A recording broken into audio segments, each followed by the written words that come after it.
Solo levelling में system ने सुंग जिनवू, सक जिनवू को इतिहास के सबसे कमजोर हंटर से देवताओं के ऊपर का देवता बना दिया। लेकिन रैग्नारॉक तक वो अकेला नहीं है। अब हमारे पास 3 कंफर्म सिस्टम यूजर्स हैं, सुंग जिनवू, सुंग सुहो और अर्शा, जो इंसेक्ट मोनार्क की वारिस है। हर किसी के पास सिस्टम का एक अलग वर्जन है, अलग नियम, अलग सीमाएं और अलग उद्देश्य। तो असली सवाल यह है कि वास्तव में सबसे अच्छा सिस्टम किसके पास है? आज हम उनकी ताकत और कमजोरियों को समझेंगे और उन्हें सबसे खराब से सबसे अच्छे की रैंकिंग में रखेंगे। लेकिन इससे पहले कि हम उनकी तुलना करें, हमें यह समझना होगा कि सिस्टम वास्तव में क्या है। देखिए, सिस्टम रैंडम नहीं है। यह एक जादुई टूल है जिसे महान स्पेल कास्टर और डिमोनिक स्पेक्टर कंडियारू, जिसे आर्किटेक्ट भी कहा जाता है, ने बनाया था। अमरता की तलाश में कैंडियारू ने मौत के राजा शैडो मोनार्क ऐशबॉर्न से संपर्क किया और एक सौदा किया। वो एक ऐसा वेसल बनाएगा जो ऐशबॉर्न की अपार शक्ति को संभालने में सक्षम हो, और बदले में ऐशबॉर्न उसे शाश्वत जीवन देगा। मैं मानता हूं कि यह समझना महत्वपूर्ण है कि कैंडियारू ही सिस्टम का एकमात्र निर्माता है। ऐशबॉर्न ईंधन, फ्यूल प्रदान करता है, जबकि कैंडियारू हथियार बनाता है। ऐशबॉर्न ने जादू की आपूर्ति की, लेकिन कैंडियारू वो लोहार है जिसने सिस्टम नामक तलवार को गढ़ा। ऐसा करने के लिए कैंडियारू ने अपनी रिसर्च में कई लोकों की यात्रा की, जैसे कि मुर्दों की दुनिया, राक्षसी दुनिया और यहां तक कि अमित जैसे शक्तिशाली मगरमच्छ मॉन्स्टर का भी अध्ययन किया। उसने वर्ल्ड ट्री जैसे ब्रह्मांडीय निर्माणों की भी जांच की। अपनी रिसर्च से उसने सिस्टम में 2 मुख्य फंक्शन डाले। पहला, प्लेयर की लेवल बढ़ाने की क्षमता, और दूसरा, एक ऐसा शरीर विकसित करने की क्षमता जो भारी शक्ति को संभाल सके। यूजर की मदद के लिए उसने कैंडियारू का आशीर्वाद, लंबी उम्र और इंस्टेंट स्टेटस रिकवरी जैसे सुरक्षा उपाय भी जोड़े। उसने इंस्टेंट डंजन्स भी बनाए, जो अलग थलग जगह थी जहां एक प्लेयर अपनी सीमाओं को तेजी से पार कर सकता था।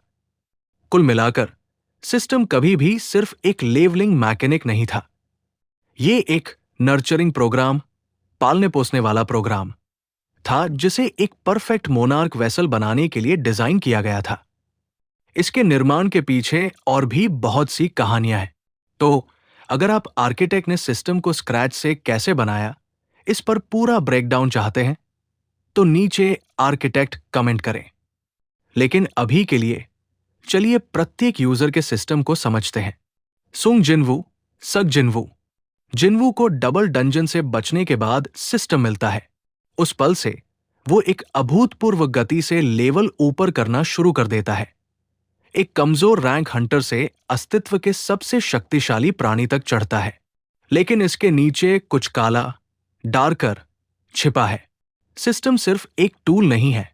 जिनवू को बढ़ने के लिए इसने डेली क्वेस्ट के लिए मजबूर किया, सजा की धमकी दी और यहां तक कि चेतावनी भी दी कि विफलता का परिणाम मृत्यु हो सकता है। जैसे जैसे जिनवू बढ़ा और सिस्टम का उपयोग किया, बदले में सिस्टम ने भी उसका उपयोग किया। लेवल 100 पर पहुंचने के बाद जिनवू अंतिम परीक्षा के लिए डबल डंजन लौटता है और कैंडियारू का सामना करता है। आर्किटेक्ट का इरादा है कि ऐशबॉर्न जिनवू के शरीर पर कब्जा कर ले, लेकिन ऐशबॉर्न कैंडियारू को धोखा दे देता है। इसके बजाय जिनवू का साथ देते हुए वो उसे ब्लैक हार्ट देता है। लेकिन तब भी जिनवू का सिस्टम पर पूरा नियंत्रण नहीं था। डेली मैसेज और ढांचा अभी भी मौजूद थे। यह तब तक नहीं बदला जब तक कि फ्रॉस्ट, बीस्ट और इंसेक्ट मोनार्क के खिलाफ उसकी लड़ाई नहीं हुई। जिनवू ऐशबॉर्न से मिलता है और सच्चाई जानता है। यह कभी कैंडियारू नहीं था जिसने उसे चुना था, ये ऐशबॉर्न था। उसने जिनवू की अथक इच्छा शक्ति और मौत को स्वीकार करने से इनकार की प्रशंसा की। खुद को साबित करने के बाद जिनवू को ऐशबॉर्न की पूरी शक्ति दे दी जाती है। नर्चरिंग सेटिंग्स हटा दी जाती है, पाबंदियां हटा दी जाती हैं और सिस्टम अपना उद्देश्य पूरा कर लेता है। जिन्वू ऐशबॉर्न को खुद में समाहित कर लेता है और नया शैडो मोनार्क बन जाता है। अब कुछ लोग पूछ सकते हैं, अगर सिस्टम चला गया है तो जिन्वू अभी भी मजबूत कैसे हो सकता है? ऐसा इसलिए है क्योंकि ऐशबॉर्न की शक्ति कभी सिस्टम से नहीं आई थी। सिस्टम केवल एक टूल, एक प्रोग्रेस ट्रैकर, एक लिमिटर और एक ट्रेनर था। एक बार जब जिन्वू आवश्यक दहलीज पर पहुंच गया तो इसकी कोई आवश्यकता नहीं रह गई। तो चलिए जिन्वू के सिस्टम के नफे नुकसान, प्रोज एंड कॉन्स पर चलते हैं। नुकसान, कॉन्स इसमें द्वेष, मैलिस है। ये जानलेवा स्थितियों के लिए मजबूर करता है और ये कभी जिन्वू की स्वतंत्रता के लिए नहीं था। ये उसे ढालने, मोल्ड के लिए था। फायदे, प्रोस इसका एक स्पष्ट उद्देश्य है। शैडो मोनार्क बनने का सीधा रास्ता है और इसका विकास पैटर्न बहुत तेज और अनुकूलित है। जिन्वू का सिस्टम पूरी तरह से फोकस्ड है और यही फोकस उसके विकास को विस्फोटक बनाता है। ये बहुत महत्वपूर्ण हो जाता है जब हम जिन्वू के सिस्टम की तुलना उसके बेटे सुहो से करते हैं। सुंग सुहो, सग सुहो।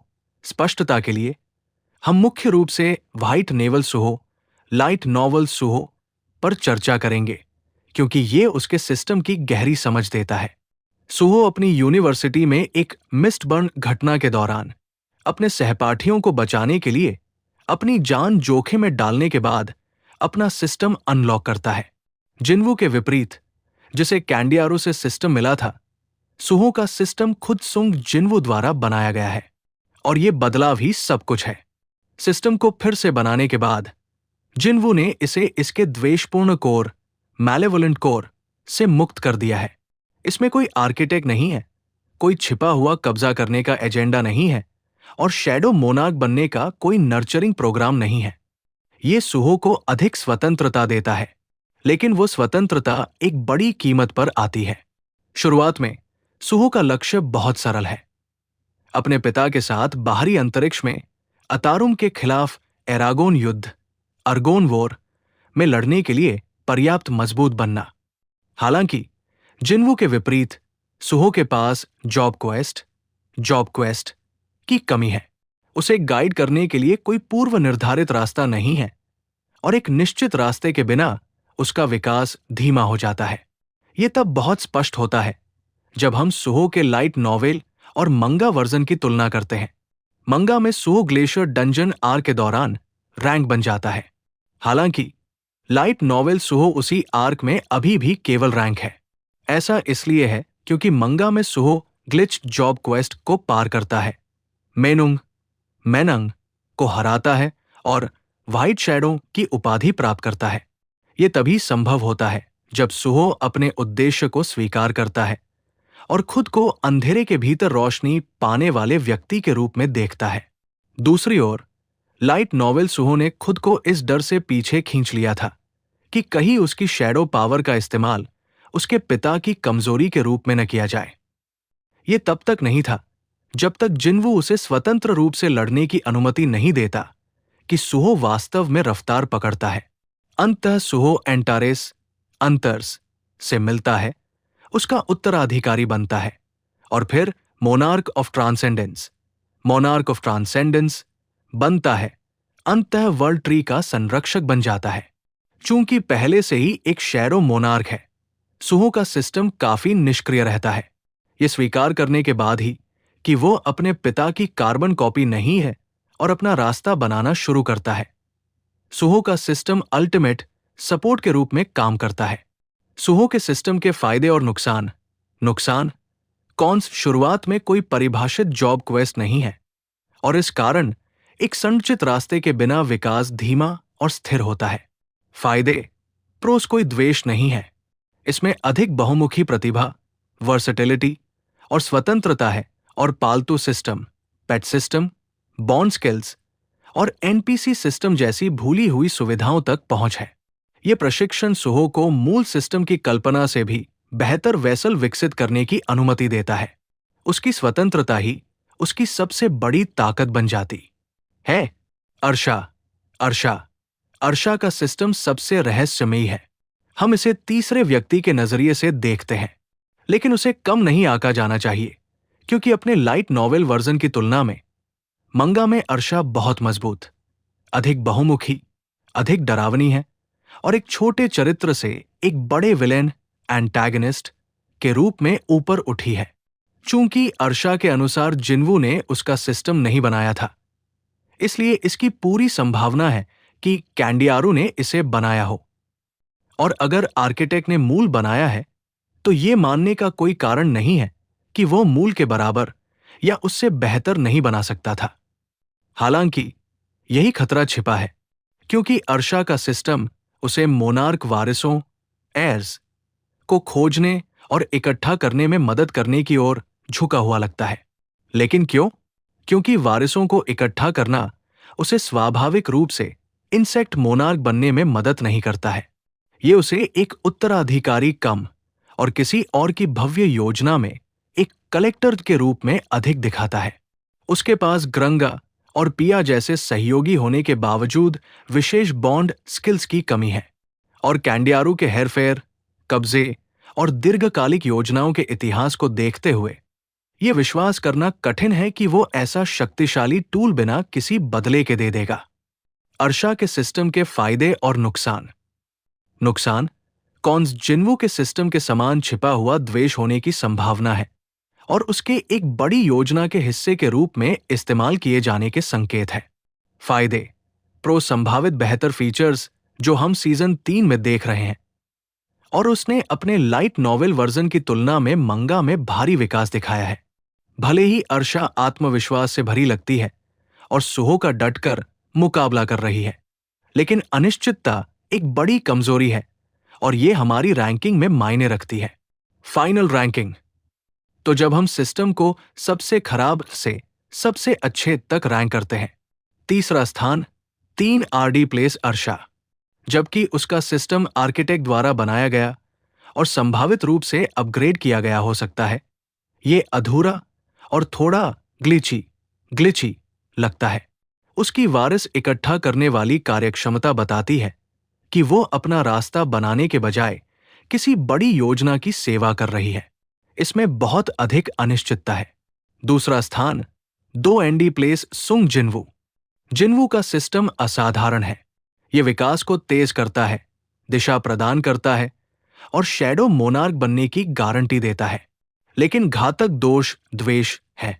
यदि कैंडियारू ने नियंत्रण बनाए रखा होता, तो जिन्वू को चाहेन या थॉमस आंद्रे जैसे सहयोगियों को मारने के लिए मजबूर किया जा सकता था। सिस्टम ने उसे बनाया जरूर, लेकिन इसने उसे लगभग गुलाम बना लिया था। पहला स्थान 1 सेंट प्लेस सुंग सुहो का सिस्टम। लेकिन क्यों? क्योंकि यह स्वतंत्रता के साथ संरचना, स्ट्रक्चर को जोड़ता है। सीमाएं खत्म हो गई है और कोई छिपा हुआ एजेंडा नहीं है। उसे पेड बॉन्ड और एनपीसी जैसे खोए हुए फीचर्स तक पहुंच मिलती है, और हालांकि उसमें जॉब क्वेस्ट की कमी है और वो शुरू में धीमा था, एक बार जब वो अपना रास्ता खुद चुनता है तो वो उम्मीदों से परे निकल जाता है। मूल रूप। तो गाइस, यही था सोलो लेवलिंग का complete power system breakdown. Simple नहीं है army system. Everything is built in such a clean but overpowered way. अगर तुम्हें ऐसे डीप ब्रेकडाउन्स पसंद आए तो वीडियो को लाइक जरूर कर देना और चैनल को सब्सक्राइब कर लो, क्योंकि आगे और भी क्रेजी एनीम एक्सप्लेन और थियोरीज आने वाली है। और हाँ, कमेंट्स में बताओ तुम्हारा फेवरेट एबिलिटी या स्किल कौन सा है सोलो लेवलिंग में। मैं मिलता हूं तुमसे नेक्स्ट वीडियो में।